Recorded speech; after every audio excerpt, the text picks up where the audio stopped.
ঠিক কিনা? আবার মুখ কিভাবে মুখ নিরাপদ থাকে?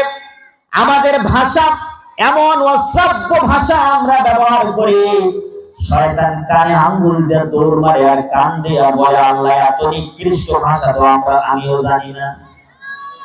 ঠিক কিনা ভাই? এই জন্য যদি নিজেদের ভাষা কন্ট্রোল করতে না পারি, হাত কন্ট্রোল না হয়, তাহলে জীবনে কোনোদিন পরিপূর্ণ মুসলমান হওয়া যাবে? আর যদি বলেন যাবে? যাবে না। সুতরাং ইসলামের ভিতরে পরিপূর্ণ শান্তি। ইসলাম মানতে গেলে এই দুনিয়ায় কষ্ট হবে, ইসলামের কথা বললে মামলা হবে, ইসলামের পথে চললেও মামলা হবে, ইসলামের জন্য প্রয়োজনে জীবন দিতে হবে, তবেই কিয়ামতের ময়দানে আল্লাহর আখিরাতের আদালতে আল্লাহর জান্নাতের অধিকারী হওয়া যাবে।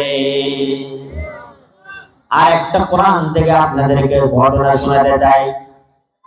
হযরত মুসআব ইবনে উমাইর রাদিয়াল্লাহু তাআলা আনহু, একজন যুবক, 30 বছর বয়স, কোটি কোটি টাকার মালিক এবং ধনীর দুলাল।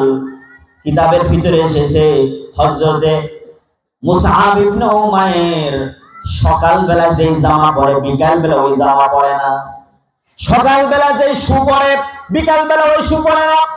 সে এমন দামি দামি পারফিউম ব্যবহার করে, কোন রাস্তা দিয়ে যদি মুসআব ইবনে উমাইর হেঁটে যেত, লোকেরা বলতে পারতো এই রাস্তা দিয়ে মুসআব ইবনে উমাইর হেঁটে গিয়েছে। 30 বছর বয়স, বুদ্ধিমান বিচক্ষণ ছেলে ছিল মুসআব ইবনে উমাইর। ওই সময় মক্কার কাফেরদের গোপন বৈঠকে অথবা গুরুত্বপূর্ণ বৈঠকে কাউকে অ্যালাউ করা হতো না, কোন যুবককে অ্যালাউ করা হতো না। কিন্তু মুসআব ইবনে উমাইর উইদাউট পারমিশন সকল বৈঠকে সে উপস্থিত হতে পারত। মক্কার মানুষেরা তাকে অত্যন্ত বুদ্ধিমান মনে করত। এমন একজন যুবক, এই ছেলেটা, তখন তার কানে একদিন আওয়াজ গেল, মক্কায় নতুন একজন ইসলাম ধর্মের বাহক এবং প্রচারক বের হয়েছে। তার নাম মুহাম্মদ। নতুন দিনের কথা বলে, ধর্মের কথা বলে। তার কথা শুনে মানুষেরা দলে দলে তার হাতে হাত রেখে মুসলমান হয়ে যাচ্ছে। মুসআব ইবনে উমাইরের মনের ভিতরে কিউরিওসিটি জাগলো, দেখি তাহলে মুহাম্মদ নামক লোকটা কেমন, সে দেখতে কেমন, আর সে কি বলে এটা শোনা দরকার। এইবার একদিন তার পরিবার ছিল রক্ষণশীল পরিবার। তার মা ছিল ধনী ঘরের সন্তান, তার বাবাও ছিল ধনী ঘরের সন্তান। বাবা মারা গিয়েছে, মায়ের কোলে লালিত পালিত হচ্ছিল।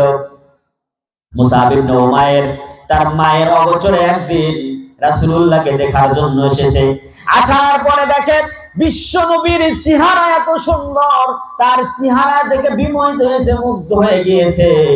আর রাসূলুল্লাহর মুখের কথা শুনে মুসআব ইবনে উমাইর বুঝতে পেরেছে যে এই লোকটি জীবনে কোনোদিন মিথ্যাবাদী হতে পারে না, আর এই লোক দুনিয়ার কোনো সাধারণ মানুষ হতে পারে না।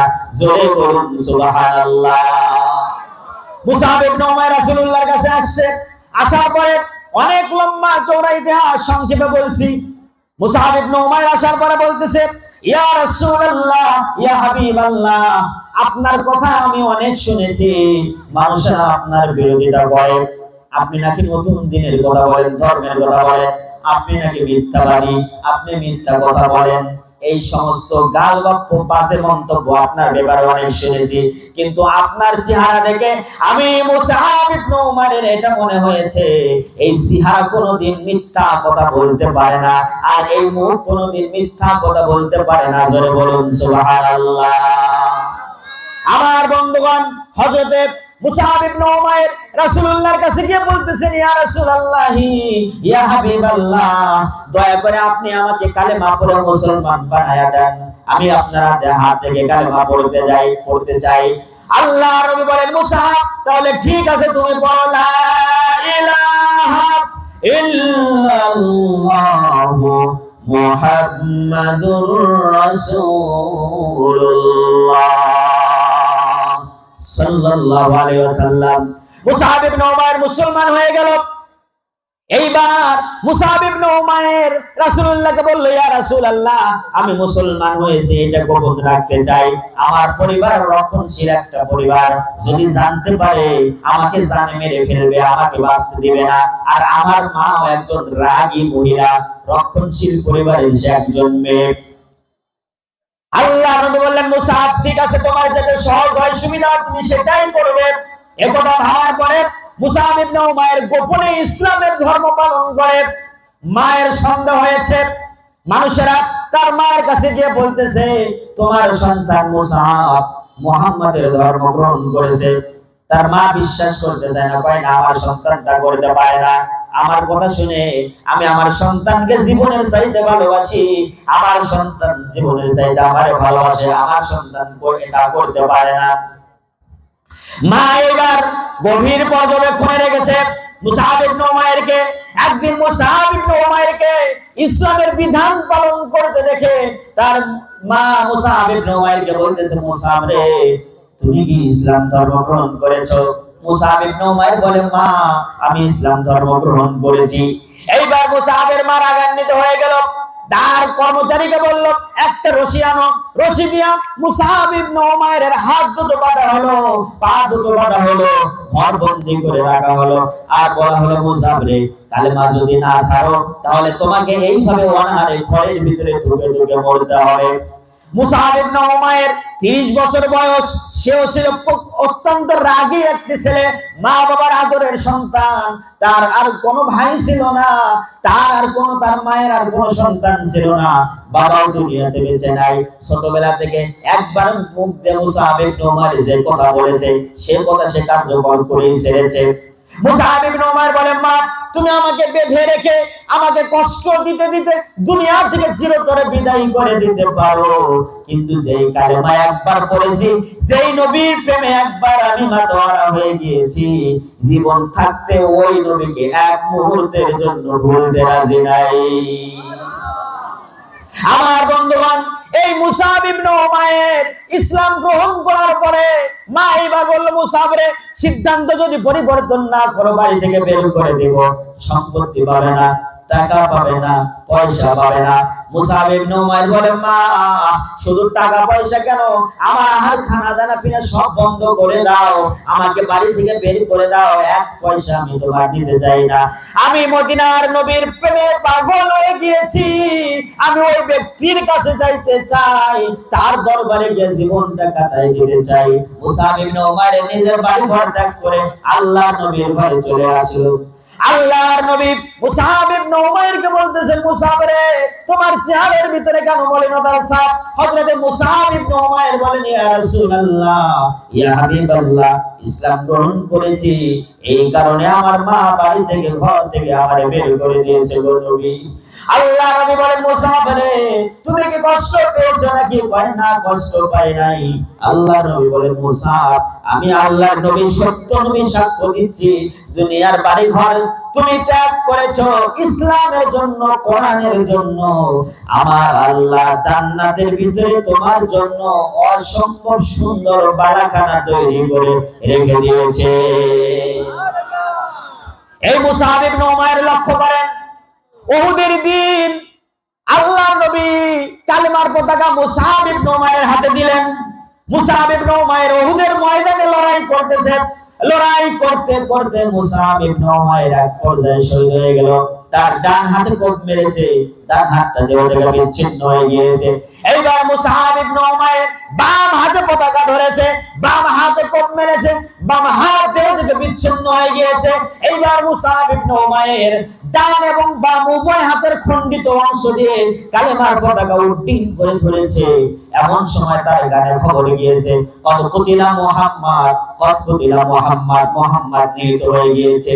এই কথা শোনার পরে মুসাব ইবনে উমাইর বললেন, ওমা মুহাম্মাদুন ইল্লা রাসূল قد خلت من قبله الرسل أفإن مات أو قتل انقلبتم على أعقابكم ومن ينقلب على عقبيه فلن يضر الله شيئا وسيجزي الله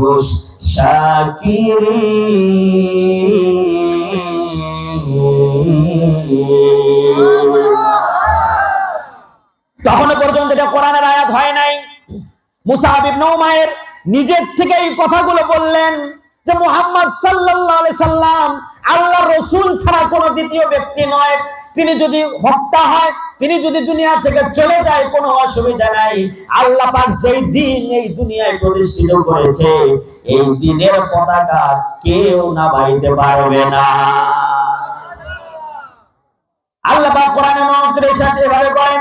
এই কথাটা আল্লাহর কাছে এতটা পরিমাণ ভালো লেগেছে, পরবর্তী সময় রাসূলকে জানায় দেন, ও নবী, আপনার সাহাবী আমার প্রিয় বান্দা মুসআব ইবনে উমাইর মৃত্যুর পূর্বে একটা কথা বলেছিল, ওই কথা আমার কাছে ভালো লেগেছে গো নবী। আমি আল্লাহ পাক সূরা আলে ইমরানের 144 নম্বর আয়াত হিসাবে মুসআব ইবনে উমাইরের কথাটা বরাদ্দ করে দিলাম। তোমাকে ডাকি যদি একবার আল্লাহ, আমাকে কাছে টানো বারবার।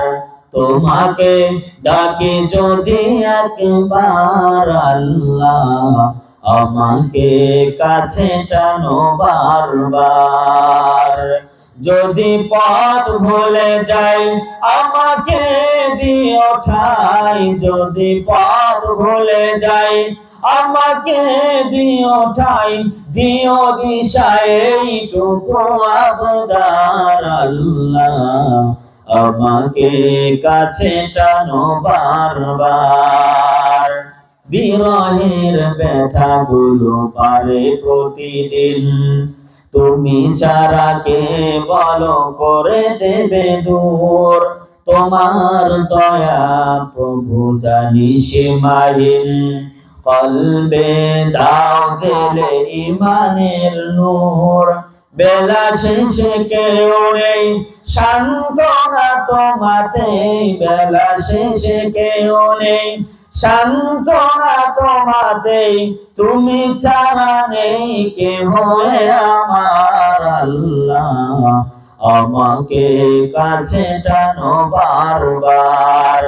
তোমাকে ডাকি যদি একবার আল্লাহ, আমাকে কাছে টানো বারবার।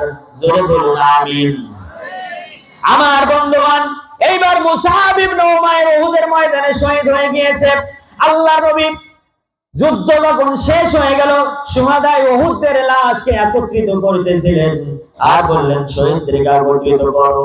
এইবার নবীজি দেখেন একটা লাশ পড়ে আছে, তার ডান হাত কাটা, বাম হাত কাটা, দেহটা আলাদা জায়গায় পড়ে আছে। এইবার আল্লাহর নবী বললেন, ও আমার সাহাবীরা, ওই যে খণ্ডিত একটা লাশের অংশ দেখা যায়, ওইটা কার লাশ? এত সুন্দর লাশটা কার লাশ গো? কারণ মুসআব ইবনে উমাইরের চেহারা এত সুন্দর ছিল। তদানীন্তন সময় মুসআব ইবনে উমাইর যদি কোন রাস্তাতে হেঁটে যেত, তাহলে ওই মুসআব ইবনে উমাইরের চেহারার দিকে আবাল বৃদ্ধা বনিতা নারী পুরুষ সকলে তাকায় থাকতো। এই মুসআব ইবনে উমাইরের লাশ পড়ে আছে।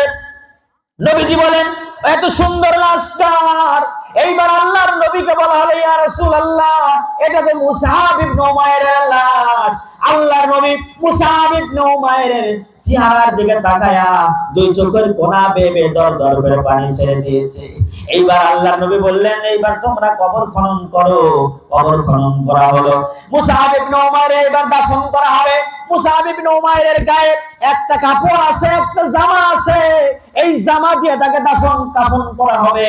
কারণ শহীদদেরকে গোসল দেওয়া হয় না, শহীদদেরকে নতুন কাফন পরানো হয় না। তারা যে অবস্থায় দুনিয়া থেকে মৃত্যুবরণ করে, ওই অবস্থায় তাদেরকে দাফন করা হয়। তার কারণটা হচ্ছে কিয়ামতের ময়দানে আল্লাহর দরবারে তারা রক্ত মাখা জামা নিয়ে আল্লাহর দরবারে উঠবে। আল্লাহ বলবে, ও আমার বান্দা, আমি তোকে হাত দিয়েছিলাম মাতৃগর্ভ থেকে, তোকে তো আমি হাত কাটা অবস্থায় দুনিয়ায় পাঠাই নাই। তোর হাতটাকে কেটেছে, তোর চোখ কেন উঠানো, তোর কান কেন কাটা, তোর মাথা কেন ফাটা, তোর শরীর দিয়ে কেন রক্ত ঝরে? সেই দিন শহীদেরা বলবে, রব্বুল আলামিন, তুমি আমাকে সুন্দর সবল পুরুষ হিসাবে দুনিয়ায় পাঠাইছিলে, কিন্তু দুনিয়ায় যাওয়ার পরে তোমার কথা বলতে গিয়ে, কোরআনের দাওয়াত দিতে গিয়ে, ইসলামের দাওয়াত দিতে গিয়ে কাফের মুশরিকরা সহ্য করতে পারে নাই, ওরা হচ্ছে আমাদেরকে আঘাত করেছে। আল্লাহ পাক বলবেন, শহীদেরা রে, আমি তোদের শাহাদাতে খুশি হয়ে গিয়েছি, তোরা এখন আমার কাছে গিয়ে যাস। ওই দিন শহীদেরা বলবে, রব্বুল আলামিন, তোমার কাছে কিচ্ছু চাই না, আর একটা বার যদি দুনিয়ায় যাওয়ার সুযোগ থাকতো তাহলে আরেকটা বার জীবন নিয়ে যাইতে চাইতাম, আর যাওয়ার পরে আবার তোমার দিনের জন্য জীবনটা দিয়া আবার তোমার কাছে উপস্থিত হতাম। আল্লাহ পাক বলবেন, শহীদেরা রে, তোদের শাহাদাতে আমি আল্লাহ খুশি হয়ে গিয়েছি, আজকে কোনো হিসাব নিব না, বিনা হিসাবে তোদেরকে আমার জান্নাতের মেহমান বানায়া দিলাম। তাই তো ফার্সি কবি কত সুন্দর করে বলেন, বামা হাসার কর খোদা পুরুষি বাবু অন্দর জবাবে ও শহীদে খন্দর আশপাস গাওয়াহিয়া কাফনদারম। আমার বন্ধুগণ, এইবার নবীজি মুসাব ইবনে উমাইরের কাফন পরাবে। দেখে যে জামাটা পরে আছে, ওই জামা দিয়ে যদি মাথা ঢাকে তাহলে পা ঢাকে না, পাটা ফাঁকা হয়ে যায়, আর যদি পায়ের দিকে টেনে দেয় তাহলে মাথাটা ফাঁকা হয়ে যায়। এইবার মুসাব ইবনে উমাইরের এই দৃশ্য দেখে নবীজি চিৎকার দিয়ে আল্লাহু আকবার বলে সাহাবীদেরকে বলেছে, ও আমার সাহাবীরা, আমি আল্লাহর নবী সাক্ষ্য দিচ্ছি, মুসাব ইবনে উমাইর আল্লাহ পাকের জান্নাতুল ফেরদাউসের মেহমান। এই মুসাব ইবনে উমাইর সকালবেলা এক জামা পরতো, বৈকাল বেলা এক জামা পরতো, এমন দামি দামি পারফিউম ব্যবহার করতো, ওই সময় কেউ এটা চিন্তাও করতে পারতো না। আর এই মুসাব ইবনে উমাইর ইসলামের কথা মানার কারণে, ইসলামের পথে চলার কারণে আজকে তার কাফনের সময় কাফনের কাফনটা পর্যন্ত নাই। আমার বন্ধুগণ, এই জন্য এই ইসলামটা হচ্ছে নূর। ইসলামটা কি? জোরে বলেন, আলো। ইসলামটা কি? এই আলো কেউ নির্বাপিত করতে পারবে না। যত ষড়যন্ত্র হোক, 15 বছর ধরে হয়েছে, 35 বছর ধরে যদি হয়, 100 বছর ধরে যদি ইসলামের বিরুদ্ধে কেউ ষড়যন্ত্র করে, এই আলোকে এক মুহূর্তের জন্য নির্বাপিত করা যাবে না। কথা বলেন ঠিক কিনা? কথাটা কার? আল্লাহ পাক বলেন, ইউরিদুনা লিইউতফিউ নূরাল্লাহি বিআফওয়াহিহিম ওয়াল্লাহু মুতিম্মু নূরিহি ওয়ালাউ কারিহাল কাফিরুন।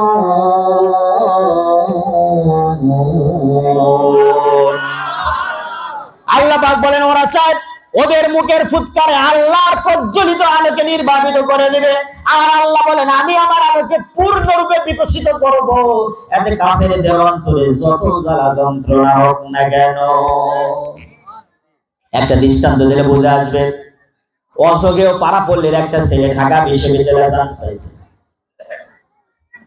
এমন গ্রামে তার বাড়ি, যে গ্রামে কারেন্টের আলো নাই। আছে না? আছে না এমন গ্রাম? কারেন্টের আলো নাই এমন গ্রাম আছে না? বেশ কয়েক মাস আগে আমার মাহফিল ছিল, মানে গত সিজনে, ফরিদপুরের একবারে আপনার পাবনার ফরিদপুর থানা একবারে শেষ সীমানা। আমি নওগাঁ থেকে রওনা দিয়েছি জোহরের পরে, মাহফিলে গিয়ে পৌঁছে রাত 10:35 মিনিটে, এত দূরে। যাই হোক, বলতেছিলাম, আপনার অযোগ্য পাড়াপল্লীর একটা ছেলে ঢাকা বিশ্ববিদ্যালয়ে চান্স পেয়েছে। ঢাকা বিশ্ববিদ্যালয় থাকে, বাবা হচ্ছে গ্রাম্য কৃষক মানুষ,